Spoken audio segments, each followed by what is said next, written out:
So I'm on page 259, and the author starts by saying, back in Chapter 4, we learned some basic skills for working with strings.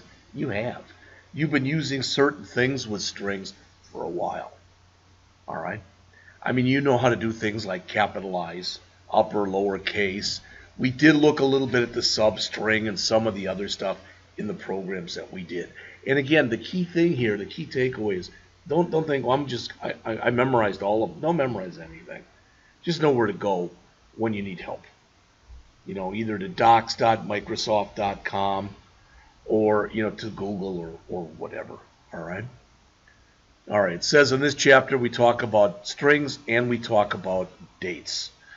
One thing is, I'm just asking this question. I like to ask it all the time. To be honest with you, very, very few times people know.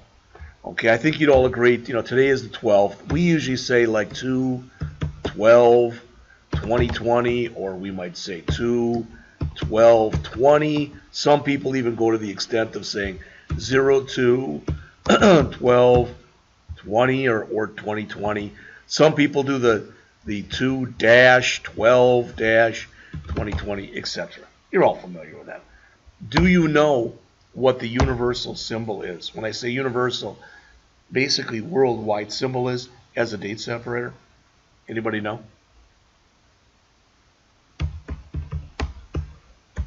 Is that? Now, in many other countries, they put the day first, then the month, then the year. All right? And just because the only reason I mention that is sometimes it looks funny because if it was the end of this month, it would be, and that looks a little weird to most of us. All right? But they'll talk about dates, how you can do things with date formats. Typically, when you ask for the date, you get the date and you get the time. So you get the date just like you think, month, day, year, and you get the time, the hour, the minute, the second, all the way up to 100th of a second. All right? And you get the time typically off of the system clock. So if your clock is screwed up, you'll get a wrong time. All right? And you may or may not have noticed, but lately I've been going out to here, which is time.is, which supposedly that is the right time. And it even tells me, look, my clock is actually 25.8 seconds ahead. Now, is that big a thing? No, because it used to be 2 minutes and 47 seconds behind. That was a big thing, because I wasn't letting the afternoon class out until 4:25 on my, and they were like, it's already 4:27. They were getting real mad. So, all right. So we'll talk about dates, talk about times, how to parse it or just grab pieces of it, whatever it is you need. And then we'll do the same kind of thing with strings. All right. And finally, we talk about formatting, numbers, and dates and times. I do want you all to realize, and I think, honestly, I think you're all smart people in here. But when I show you something, there have been times, that you might have said, hey, I found this out. I was just playing around with this, or I saw this online. You never showed it to us. I'm not trying to make the class any more complicated than I have to. Quite often, there's 2, 3, 4 ways of doing something.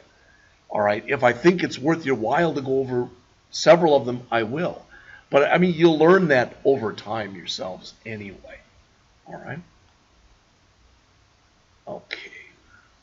So, how to create a date time value. The key thing to realize with this, and you'll see it as we go through, there's 3 things you can do here. You can request a date, you can request a time, you can request a date time. Now, I don't think I have to go over the difference between those. I think you can all figure them out. All right? And here's an example here. So notice you can say date time and just give it a name. That's it. All right? And there's a bunch of different functions that you can use for this. All right? Notice start date. So, for instance, if somebody said, hey, when do we start the fall semester for 2020? And I went and looked, and let's just say it's August 27th of 2020. All right, then I could come in here and say date time, start date equals new date time, 2020, comma, 08, comma, 25 or 27 or whatever. All right, so we can set that. Again, you can set times. You'll notice when you look on the screen here, there's a lot of valid date formats. All right? And why? Because a lot of us express dates in different ways. One I do want to show you, though, is this one. It may not look like it's important. Many databases, that's how they store dates. Year, month, day. All right? And some of them will even go to, for example, when I say month like this, it'll be 2016-Jan-01. It depends on the particular database. All right? And again, is that a big thing? No, but I'm just mentioning a few of these things to you as we're going over them. Whoops. Oh, crap. Give me a break. I've been really having problems using this bookshelf thing. Like, I mean, it's every single time. Now it just went down. I'm hoping it's... Crapers.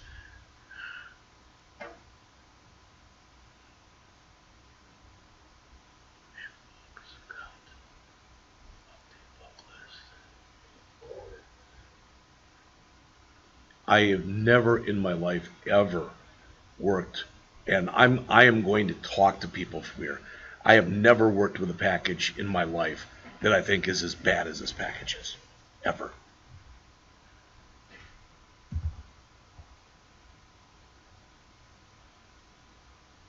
Okay, came back.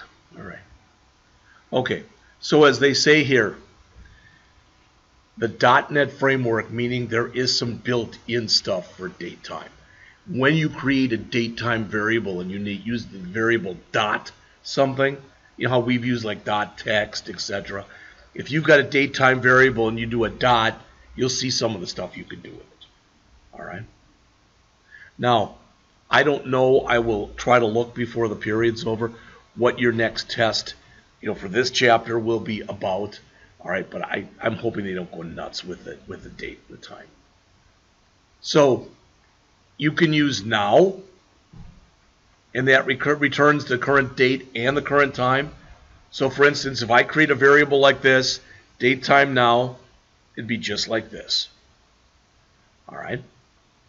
But if I did one dot today, it says returns the current date. I don't know why they're showing it like this. I think that just shows this. All right. And you can see in here the different ways that you can format things.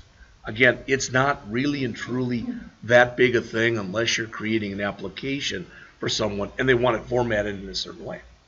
All right. Other than that, it's probably not that big a thing. All right. Getting information about dates and times. All right. Do they show? No. Okay. So, is there anything in there that you don't get? Hours, second, minutes, etc. Right? The one thing that sometimes confuses people, let's see if they show it here. It says month returns an integer month portion of the date and time. With some of these routines, some of these built-in routines, they consider the first month of the year month 0. That, I don't know about you, but I think can be a little bit confusing. And they consider Sunday as day 0. So if you're doing the day of the week type of thing, it just depends on what you're working on. All right, performing operations on dates and times. Look on the screen if you would, please. You notice there's only 2 math operations you can do, add and subtract. It doesn't make any sense to get the square root of a date. It really doesn't. It doesn't make sense to multiply dates or divide dates. But the way you might use something like this is there are a lot of companies that when they ship something out, the day it ships, you have 60 days to pay them from the day it ships. So they can do an add days and they can add 60 on that saying payment is due by that date. That's how it's usually used. All right. As far as subtract, people look, why would you ever want that? Well, one way I could figure that out, if I wanted to know your tenure, so let's say Angie had been at a job, it's been close to 20 years, let's just say. I could take the current date and time, all right, and I could subtract from that the date she started. And I could tell you exactly how many days she'd been there. Now, that done, That's going to also figure in weekends and stuff like, and holidays and everything else. But there's even ways that you can get around that. All right. And they show some mathematical operations in here. All right. Now, what's weird to most people is sometimes when you go with some of these routines, if you go and you ask for something, you know, like if you ask for a certain date or whatever, you might get a number that's like this big. And it's like, why would you, you know? And the weird thing is, it's the number of milliseconds, that's 1,000th of a second, that have passed since January 1st, 1970. Why that date? Well, first of all, it's like 50 years ago, right? Okay. That is known as the Unix, which is another operating system. We're using Windows. The Unix epoch, E-P-O-C-H date. And a lot of stuff is based off of that. All right. Usually you can just run it through a function, and when you do that, it'll show you immediately what the day is. It's not like that's a lot of stuff to do, just so you know. Notice you can use these operators to work with dates times. So you can compare two dates to see which one is earlier or later. And again, you might say, well, I can look at them and I know. Yeah, but you're not the computer. All right. And if you are going through a list of payments that you have, let's say there's thousands of them, you might want to write a program so that it can compare when the payment was made as opposed to when the payment was due. And if anybody was late, you charge them a fee. All right. And some places too, if you pay the bill within like 10 days or whatever, you might get 10% off. That kind of thing. So you could write a program to do all that kind of stuff if that's what you really wanted to do. Now, that wasn't much. You know, was it even 10 minutes? All right, 12 minutes. You know, so there's not a lot in there on dates. Why? Because, again, not a lot you can do with them. All right. Does everybody realize that when you use a string, got to be within double quotes? It can be one or more characters. Double quote is the empty string. If you want to work with a single character, that's not a string. That's type char, C-H-A-R.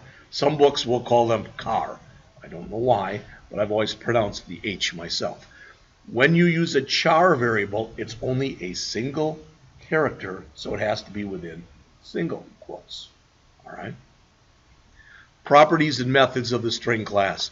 Now, you've seen this stuff already, but I'm going to show it to you anyway, and that is I'm going to go out to msdn.microsoft.com, which again pushes me off to docs.microsoft.com. But if I search here and I type in here C# string methods. All right, methods, C# programming guide, that looks pretty good. And when we start looking at these, come on, I know it's in here someplace. There will be a listing somewhere. There will be a listing in here of all the different things that you can use for strings. You could do the same thing for dates. So on the next test, if you get confused, it's always a good place to go. All right? How about this?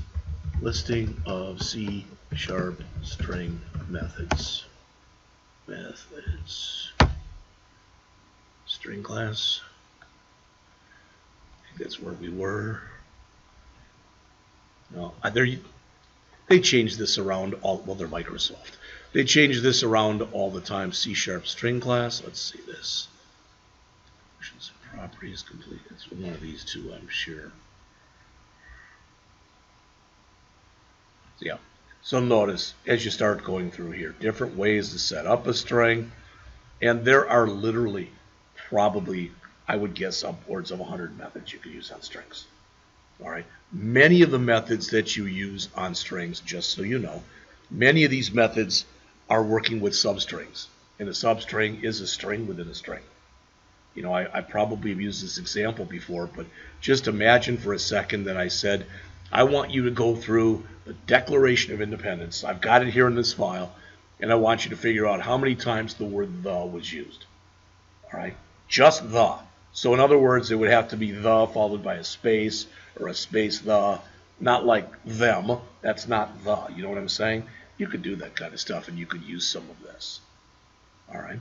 So you can see if a string starts with something, ends with something, length of a string. Anything that's in here that works with indexes is working with substrings. All right, strings within strings. You can add padding to a string. Okay, maybe you've seen that. It used to be that you'd get sometimes you would get a check. This was years ago, and it'd have a $sign and a bunch of blank spaces, then like 1.63 for $1.63, and then people tried to change those checks, so they started putting in $, asterisk, asterisk, asterisk, and a bunch of those, 1.63. So you can sit there and pad. People think when you pad with blank spaces. You can pad with blank spaces. You can pad with zeros. You can pad with asterisks. You can pad anything you want with anything you want. All right. To lower will put stuff into lowercase. To upper will put stuff into uppercase. Trim does just that. So in other words, if I had a string that looked like this, so let's just say I had here 10 spaces. 1, 2, 3, 4, 5, 6, 7, 8, 9, 10. Hello, Mr. O. Let's say the person was O'Hara. 1, 2, 3. All right. Then the trim function removes any spaces at the end, and it removes any spaces at the beginning. Oops. At the beginning, but it does not remove any spaces within the string itself. Does that make sense? Because that's used a lot. All right. It used to be back in the olden days, and I'm sure that Luke has probably heard me say this before. Maybe you have, Keegan, but when I say the olden days, like in the 90s, all right, that when people would use a form on the internet and they didn't want to fill stuff out, they'd hit the space bar. And that was legal. You could, when a field was mandatory. And if you didn't check that, you just had a bunch of spaces in there. That's one of the reasons trim was actually created, was so people were able to cheat, so to speak. All right. Okay, now it says you can use an index to access each character in a string. Notice again, starts at 0. Okay, you also can typically with these things, you can go backwards. So in other words, if I'm checking something really long, a real long passage, I can either go from front to, start to finish, or from finish to start. So if I go from start to finish and I'm looking for the word the, it's going to find the first one. If I go from finish to start and I'm looking for the word the, it'll find the last one. Does that make sense? All right. So they've got some examples in here, as it says, that work with strings. This is how you learn. You just look at some of the examples that are in here. All right. And fortunately or unfortunately, these are not bad examples, but you've really got to take some time to look through them. That's all. All right. Here's some 2 upper, 2 lower, etc. I'd say if you get some time, look through that. All right. So, all right. More code examples that work with strings. These, as you probably guess, are going to be a little bit more complex. Now, why is this stuff even important? Well, one of the things we're going to talk about at the end of the semester is we're going to talk about databases. And back in the olden days, and I do mean more olden days, 70s, 80s, not that that's old, but you get what I'm talking about. What a lot of people did was they created a database, and they had a field called name. Not first name, last name, middle name, name. So my name could have been in there. It could have been in there as Jeff space Scott. It could have been J space Scott. It could have been Scott, comma, Jeff. You get it what I'm saying? All right. And the problem with that is a lot of companies decided later, we want this split into 3 fields. First name, middle name, last name. Or first name, middle initial, last name. So there were quite a few people, and I know some people, who made a living for a while, for lack of better words, renting them out to a lot of companies and changing it, going through their database fields that were like that with one field and parsing them out. So when you talk about parsing, that's what we're talking about. All right. You can use split, and what's nice about that is if you know that you've got a bunch of stuff that, and every single thing is separated by a space or by a comma or whatever, you can split it based on that field. All right, but that's assuming that it's just on one field. All right. Code that adds hyphens to a phone number.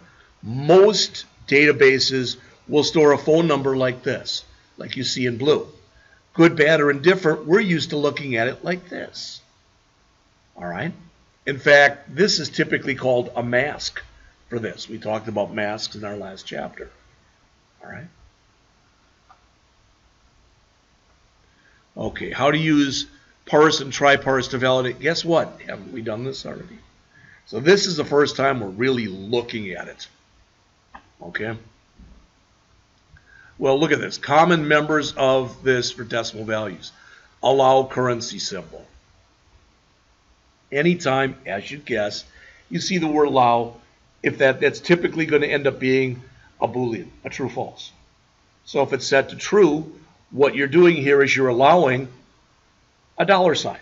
But the system will be smart enough that when it's parsing stuff out, it doesn't look at the $sign. See what I'm saying? All right. Now, again, we've looked at some of this stuff, not exactly like this. All right? This is more complex than we've looked at. But what we've looked at has been something dot try parse, then it's typically what's in a text box, and we've usually just used that and then this. All right? Notice what you're doing is when you are running this. So let's grab this example. Now it's going to look a little ugly until I get all the copying fixed. All right, so I'm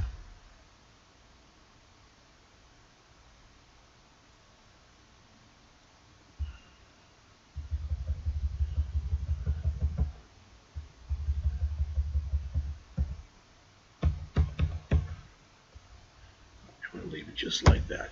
I just want to make sure you all get this when you look at the example here.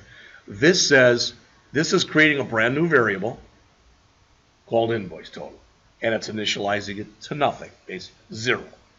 This says attempt to take what is in the text box.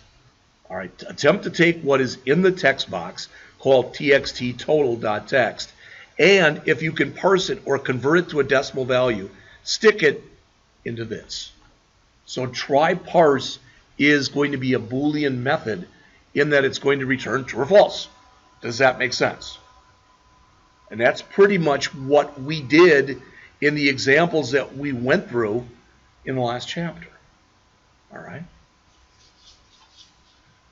All right, it says by default, commas, decimal points, etc. are allowed in a decimal value when you use this, but you can restrict it if you want to.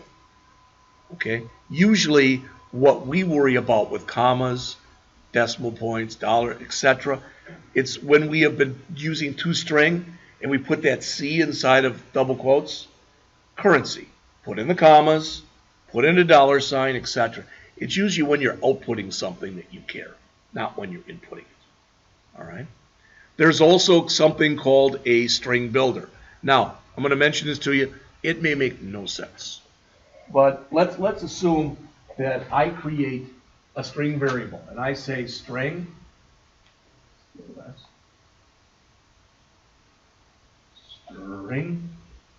name equals Jeff.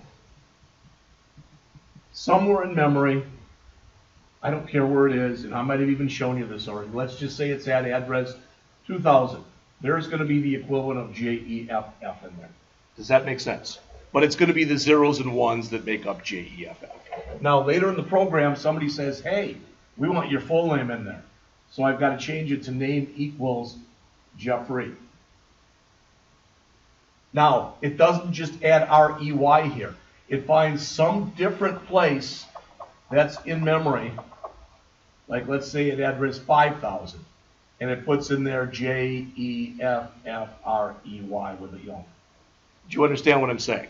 Strings are what are known as being immutable. So once you reset it, wherever it was in memory, it's moved someplace else. Sometimes you don't want to do that. I might want to take first name, add to it a space, and add to it last name. So I want to be able to build a string. Does that make sense? So I want to take a string first name and a string last name, and I want to create something new that's called full name, which is going to be first name plus last name, maybe probably a space in there or whatever. I can use a string builder to do that. A string builder is mutable. So it can be changed. All right. And you can build stuff on the fly. What's cool too about a string builder, I think by default it gives you up to about 16 characters, but as soon as you make it bigger than that, it automatically gives you another 16. And when you fill that up, it automatically gives you another 16. See what I'm saying? But you can set it up so rather than giving you 16 at a time, you can have it give you 100 or 1,000 characters at a time when it runs out. So there's a lot of ways that this can be used. As it says, string builder objects are mutable, meaning they can be changed as the program is running. The capacity of a string builder is how much memory you have. I mean, nobody's going to make anything that's going to be 4 gig in size. That wouldn't really make any sense. All right? Okay. So, formatting numbers. Some of the stuff that's in here is going to look a little different than what we've done. Just so you know that. All right. You'll have to take a look at these. What this does right here, I'm going to grab that example, that whole, I don't want all that stuff. Just grab that.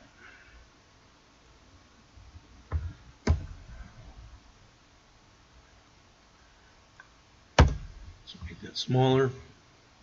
So this example right here will end up printing out $1,234.56. Does that make sense? Now, what you haven't seen before is this. This is a placeholder, and it says that I have a value in here that I want to, and it's value 0. It's the first one. Okay, and I want to format it to currency. Okay, so that is exactly how we would end up using that. Good morning. Okay, come on in. Why don't you take a seat over here? And I'll tell you what, we're just finishing up what we're doing. So we'll start up with you literally in about 5 minutes. Okay. So again, there are a lot of different ways that you can use this. What's different from what we've used? We have used the C for currency. All right, but there's other things that you can use. F for floating point, etc. So we've used a little bit of the stuff that's in here, but not really a lot of it. All right. When you're working with dates and times, notice days, hours, etc. You can format this stuff virtually any way you want. I would recommend that when you take your test on this next week or whenever it happens to be, that when you're confused, oh, how do I format that? Just go back and take a look at the end of Chapter 9. That's all. All right. And I believe this is about the last thing that's in here, and it's called an interpolated string. People listen to that and they go, interpolated? What the heck does that mean? All right.